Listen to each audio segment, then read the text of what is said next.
Segundo livro das Crônicas, capítulo de número 29. Glórias a Deus. Versículo de número 10.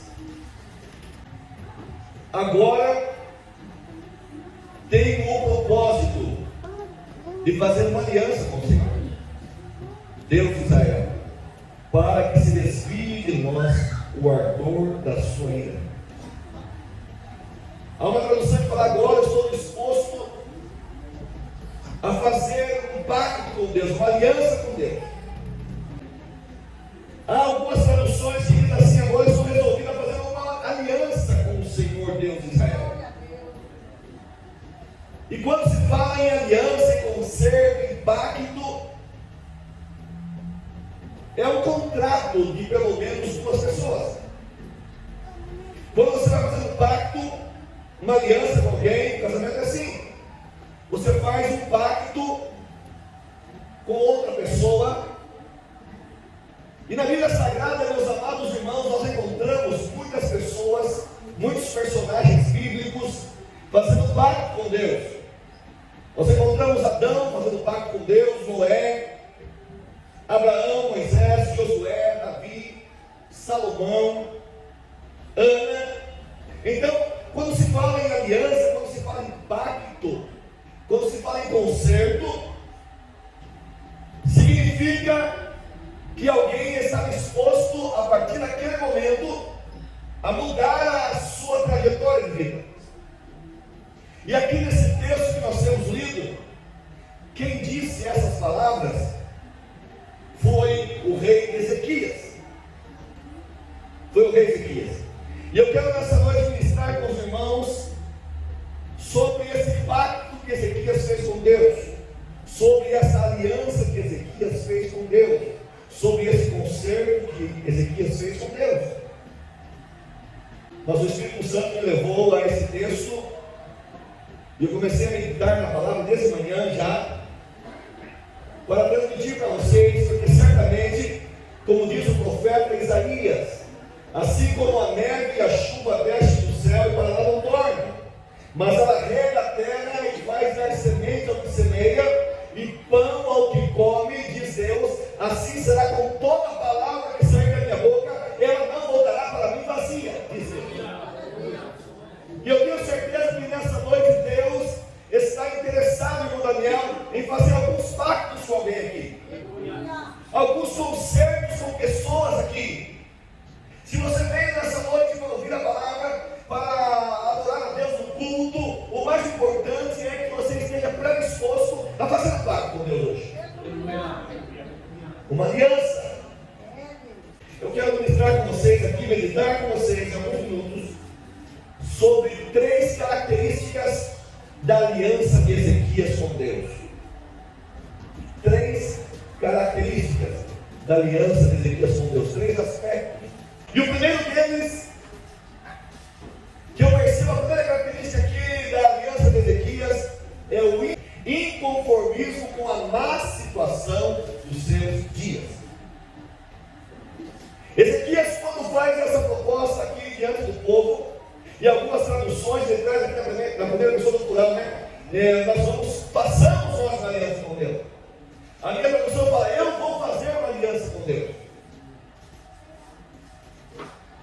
Era porque nos dias de Ezequias ele começou a perceber, começou a analisar que as coisas não estavam nada boas no seu contexto social, no seu contexto político, no contexto econômico de Israel, de Judá, no contexto religioso de Judá.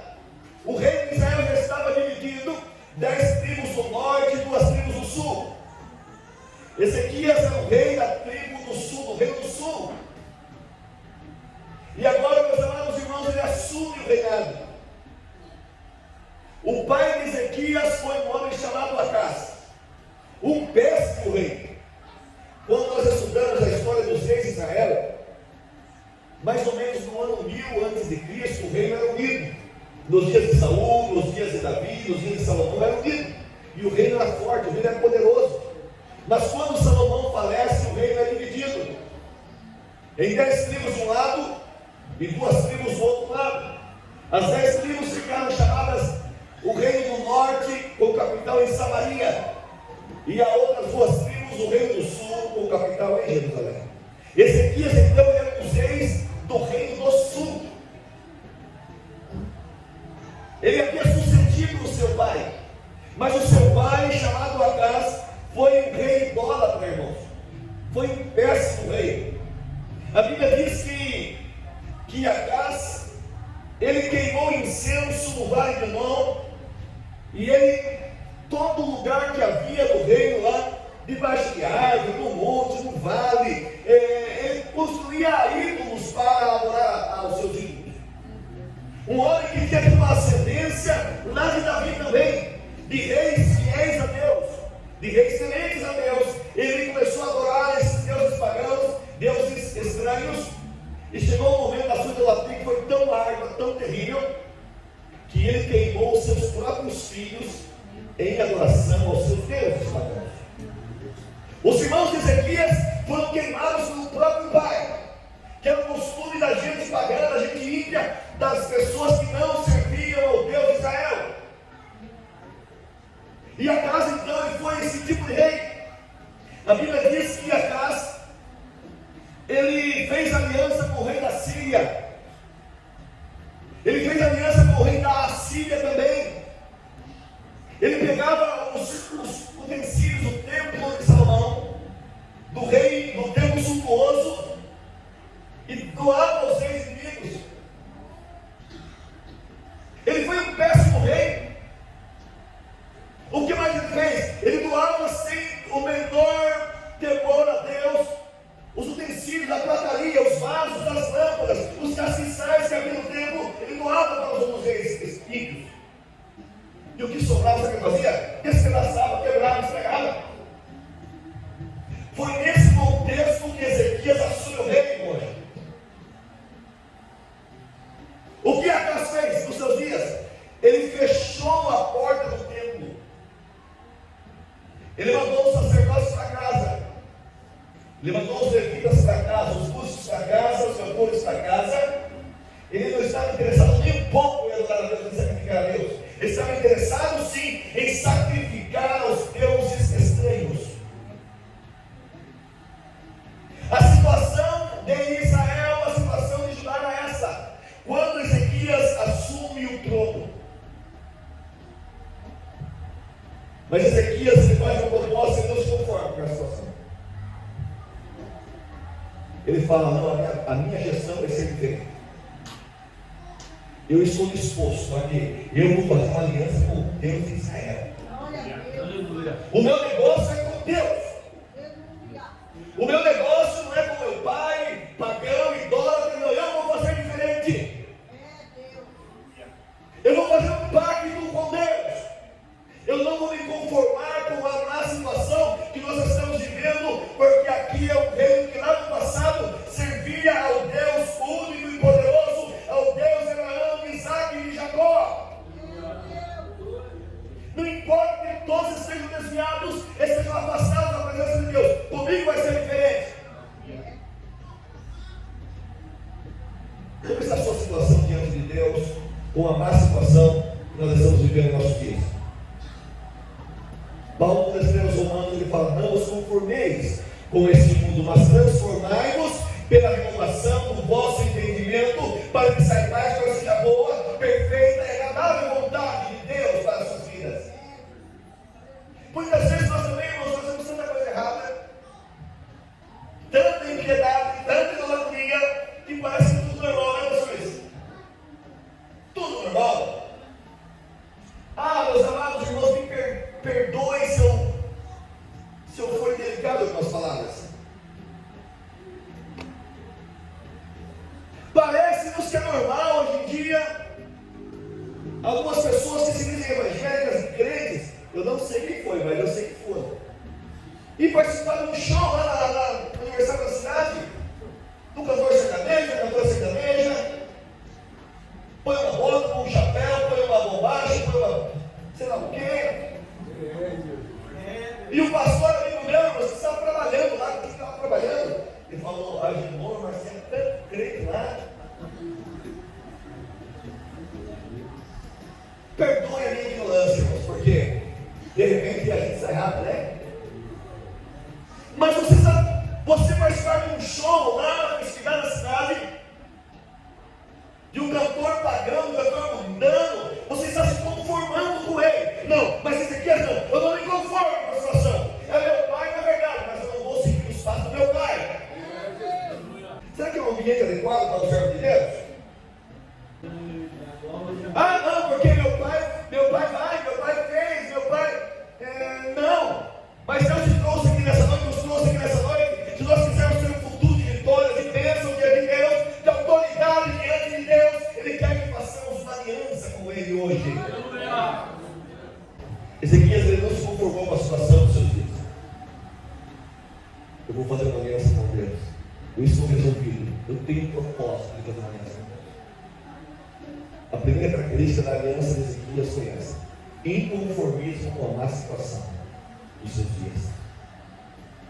A segunda característica que eu vejo aqui da aliança de Ezequias com Deus é iniciativa em promover mudanças.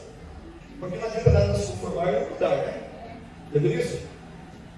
Eu li uma frase esses dias atrás que dizia assim, isso é que eu vi também: não adianta nós termos resultados diferentes se nós não agimos diferente. Se nós continuarmos agindo da mesma forma, não vai ter resultados diferentes, não é? Se nós não viermos da escola dominical, ou nem se você está perguntando aqui, você não vai aprender nada de Bíblia. Se você não ler a palavra de Deus, não procurar aprender a palavra de Deus, você não vai entender. E pode correr um risco ainda, porque mesmo conhecendo a palavra de Deus, às vezes a gente desanima. Ninguém é super-herói. Os pastores aqui, ninguém é super-herói, não. As pessoas querem exigir, alguém disse, hoje falou lá uma coisa ao pastor, porque pastor aí quando vai falar mal, eles colocam um saco só, né? A gente tudo é mal, não é verdade? O rapaz é pastor ainda. Como se fosse super-herói, né? Nós desanimamos também, nós erramos, falhamos, mas o que nos sustenta, irmãos, é a misericórdia de Deus, os nossos propósitos, olhando lá no futuro. E Deus quer que cada um de nós, todos os dias, nós cheguemos diante de Deus: Senhor, hoje eu quero fazer uma aliança, eu não guardo meu pacto, eu quero ser fiel até o final. Me ajuda! Segunda característica da aliança de Ezequias: iniciativa em promover mudanças. Ele não se conformou com a situação dos seus dias, com toda a anarquia que seu pai Acás tinha feito. Ele fala: nós vamos fazer diferente. O que ele faz, irmãos? Ele começa no primeiro ano do seu reinado.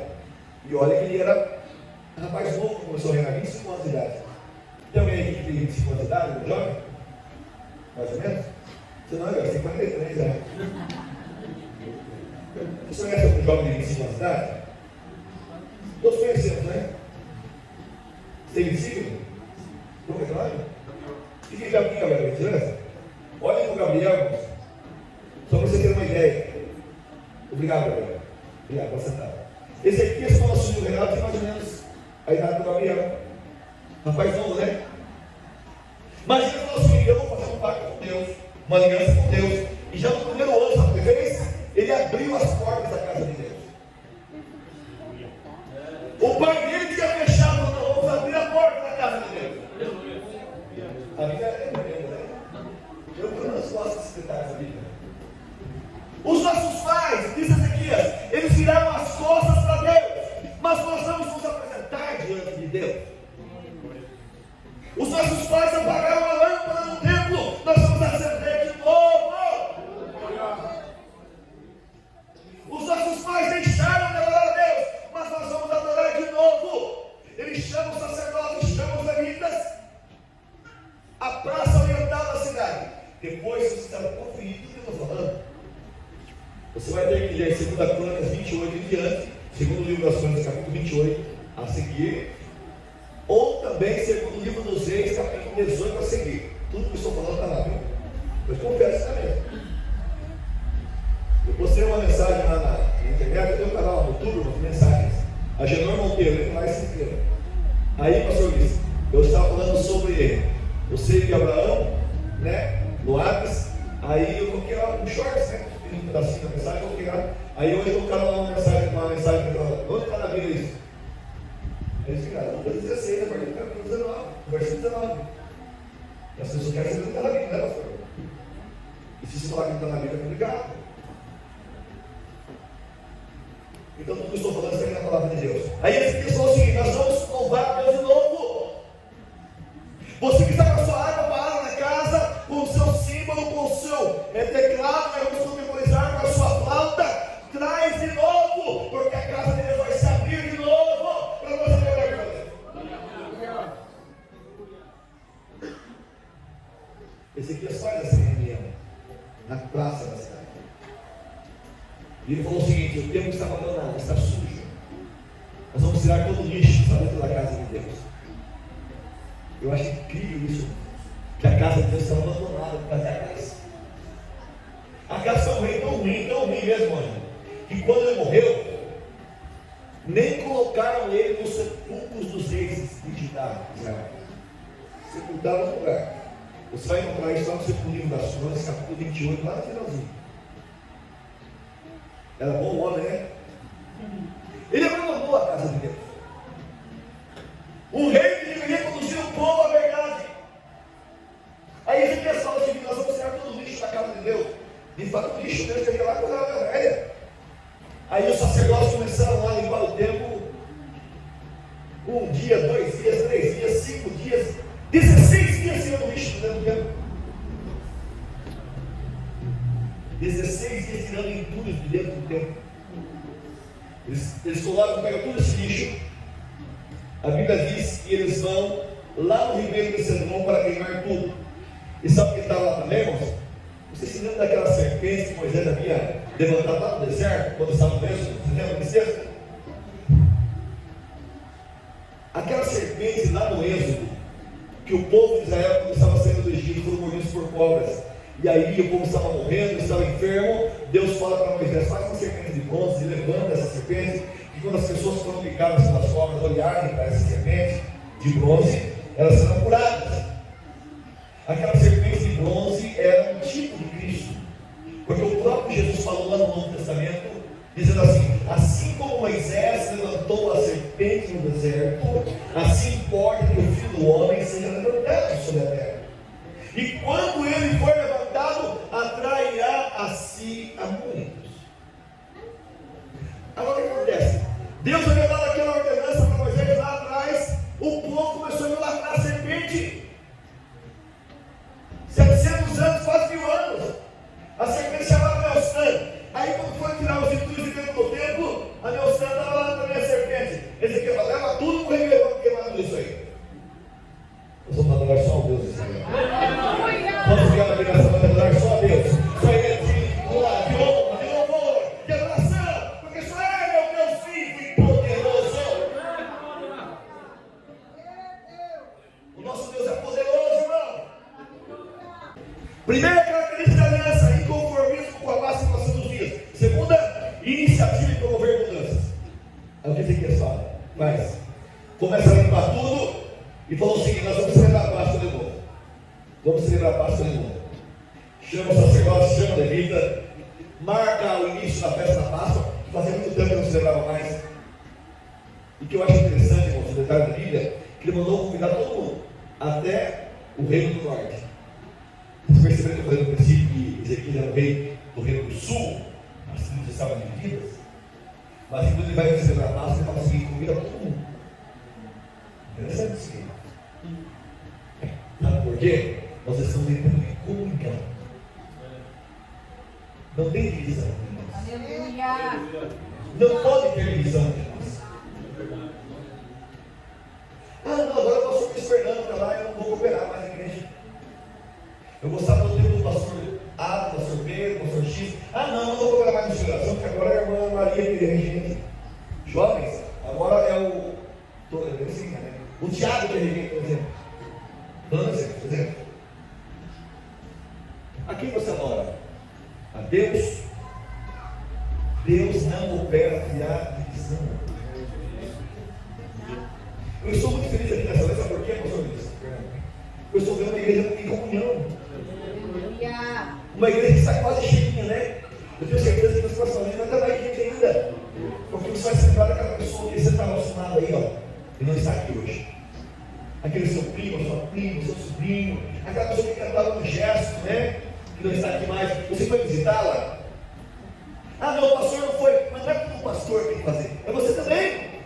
Tem lugar que o pastor não tem liberdade de entrar, você tem. Você vai ter que ir atrás dessa pessoa. Deus vai te fazer lembrar, para que você atraia aqui ao culto, para que ela possa fazer uma aliança com Deus também. Para ir morar no céu. Ah, mas a pessoa errou, falhou, pecou de novo. Mas não tem problema, a misericórdia de Deus é poderosa, irmãos. Às vezes a gente quer ser muito forte, muito santo, muito correto, quando tudo está bem para nós, estamos bem, estamos no comunhão. Você até despreza o irmão que falhou e que caiu, mas ele precisa de uma mão amiga também para que a pessoa traga, para que ele faça um pacto com Deus e vai morar no céu juntamente com você. Quando você entendeu essa mensagem, ele promoveu a mudança na conta da Páscoa. Muita gente não quis vir, mas muita gente veio. Restabeleceu o ministério dos sacerdotes, restabeleceu o ministério dos levitas. Todo mundo vai trabalhar aqui. Vamos adorar a Deus, vamos servir a Deus. Glória a Deus. Muitas vezes você não faz falta na vida oculta, né? Mas aí, quando você conhece alguém, um dia eu visitei uma pessoa que estava enferma, um jovem da nossa época, ele falou assim: poxa vida, eu queria sarar de novo. Olhem por mim, sabe eu com vocês fazem. Porque eu quero cantar de novo com os jovens, eu quero visitar de novo, eu quero fazer um culto a Deus de novo, porque eu não podia mais no jogo. Valorize esse momento que você está aqui na casa de Deus, adorando a Deus, ouvindo a palavra de Deus, sendo chamado a atenção pela palavra, porque Deus te ama e é um privilégio você estar aqui. Você é um vencedor, você é um vitorioso de estar aqui nessa noite. E Ezequias, ele promoveu essas mudanças e começou a fazer uma festa tão grande. A Bíblia diz, irmãos, no seu texto, que fazia muito tempo que não havia festa espiritual tão poderosa lá. Que eles tiveram que ir renovando os dias, sacrificando mais, preparando mais sacerdotes, preparando mais levitas, e foi como se fossem os dias de Salomão quando consagrou o templo. Isso é o ensinamento. Terceira característica da aliança de Ezequias: individualidade no compromisso assumido. Ezequias fala aqui o seguinte, que na tradução: eu estou disposto a fazer uma aliança com Deus. Agora eu estou disposto. A outra tradução fala: façamos uma aliança com Deus. Mas eu não posso fazer uma aliança com Deus pelo Isaac. Eu não posso. Eu não posso fazer uma aliança com Deus pelo Ligar, pelo algum anjo. Eu não posso renovar meus compromissos com Deus. Eu não posso fazer isso, não. Porque a conquista da vida ela é compreensível a Deus. Não posso reclamar se está bem. Eu não posso fazer um pacto com Deus em teu lugar. É você que tem que fazer. E por isso que Ezequias fala o seguinte: agora eu estou disposto a fazer uma aliança com o Senhor Deus de Israel. Daqui a pouquinho eu vou fazer um convite aqui, daqui a pouquinho, para alguém que quer fazer uma aliança com Deus, um pacto com Deus. Eu fiquei feliz de vir aqui hoje e ver alguém. Mas alguém atrás? Deus abençoe o Zé. Que a outra vez que eu vi você pensava, né? Fica firme, Zé. Deus tem bênçãos grandes na sua vida. Fica firme na presença de Deus. Deus vai te colocar em lugares que você não imagina. Receba essa palavra aqui nessa noite. Receba essa palavra. Deus é fiel. E Ezequias fala o seguinte aqui: eu vou fazer um pacto. Vocês vão fazer um pacto também? Eu vou renovar a minha aliança. Vocês estão dispostos a renovar também? Mas será que vale a pena você renovar a aliança com Deus? Fazemos pacto com Deus, é claro que vale a pena. A Bíblia diz ao contrário, só fala que Ezequias, ele faz essa reforma, ele se consagra a Deus, ele prepara o povo, restabelece as festas e é fiel a Deus. Aí chega um ano que Senaqueribe, que era o rei da Assíria, se levanta contra Israel, contra o reino do sul, porque eles já tinham levado o reino do norte cativo em 722. E eles cercam Jerusalém. E aí o rei Senaqueribe, ele manda lá alguns emissários seus para provocar o povo de Judá. Ele manda uns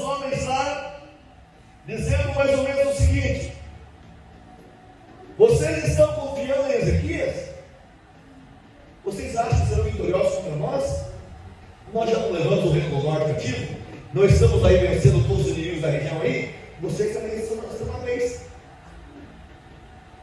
A Bíblia Sagrada diz que foi tão grande a afronta, foi tão grande a provocação, que os emissários de Senaqueribe falaram ali para o povo de Judá o seguinte: vocês vão perder a batalha, Ezequias não vai salvar vocês, o Egito não vai salvar vocês, vocês vão beber da própria urina e comer do próprio esterco. Está na Bíblia isso, irmãos? É até chato falar, não é para mim. Porque o inimigo vem para provocar, para humilhar, para menosprezar, para inflamar, para destruir. Mas só que Senaqueribe não sabia que Ezequias tinha feito um pacto com Deus. Aleluia! Ele tinha uma aliança com Deus há um tempo atrás. É por isso que Deus nos confronta nessa noite, através da sua palavra, a realizarmos pacto com Ele e sermos fiéis a Ele. A Bíblia diz que a notícia era ruim. Ali os emissários agora de Judá vão para Ezequias, falam o seguinte: Ezequias, a situação não está boa para nós. Os inimigos estão em revolta. E disseram que vão destruir tudo. A Bíblia diz que Ezequias tira a veste real, tira a coroa, se veste de saco e entra na casa de Deus, porque ele se aberta na casa de Deus. Glória a Deus. Aleluia. E se não tivesse aberto a casa de Deus? Se não tivesse acendido as lâmpadas da casa de Deus? Se não tivesse recebido o culto a Deus, não iria morrer com ele. Estão entendendo? Aí Ezequias manda alguns emissários para o profeta Isaías. Isaías fala o seguinte: fique tranquilo, não temas, porque Deus vai dar a vitória. Eu acho lindo esse texto, irmãos, que depois você pode ler em 2 Crônicas e Reis também, a partir do capítulo 18, que Ezequias primeiro ele vai, ele rasga as vestes, entra no templo, e depois o que acontece?